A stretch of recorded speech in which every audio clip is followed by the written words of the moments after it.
অবশেষে প্রিন্সের শুটিং শুরু হয়েছে।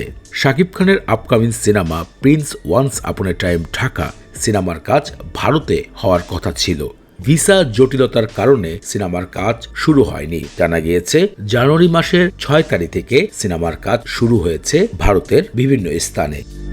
প্রথম দিকে সিনেমার কাজ নিয়ে অনেক সোশ্যাল মিডিয়াতে কথা উঠেছিল কবে সিনেমার কাজ শুরু হবে। সাম্প্রতিক ফেসবুক, ইউটিউব ঘাটলে দেখা যাচ্ছে প্রিন্স সিনেমার বেশ কিছু শাকিব খানের দৃশ্য ভাইরাল হয়েছে।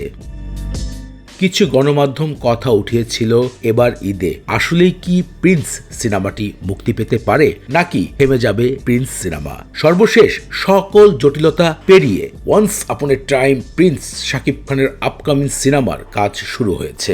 দেশি নায়িকাদের সাথে আমিই সুযোগ পাচ্ছি না। দেশি নায়িকাদের যখনই আমি শিডিউল পাঠাচ্ছি।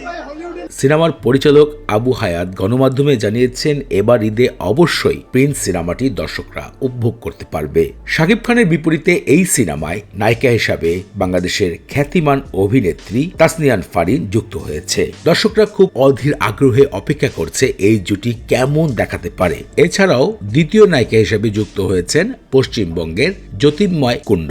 অন্য চরিত্রে দেখা যাবে নাসিরুদ্দিন খান, এজাজুল ইসলাম, ইফতেকার দিনার সহ অনেক গুণী অভিনেতা অভিনেত্রী। সিনেমার গল্প ইতিমধ্যে গণমাধ্যমে শেয়ার করেছেন নির্মাতা আবু হায়াত আদনান। 90 দশকের ঢাকায় গড়ে ওঠা স্টাইলিশ গ্যাংস্টারের জীবন কাহিনী উঠিয়ে ধরা হবে পুরো সিনেমাতে, আর সেখানে দর্শকরা দুর্দান্ত অ্যাকশন খুঁজে পাবে। ইতিমধ্যে সিনেমার একটি পোস্টার গণমাধ্যমে প্রকাশ হয়েছে।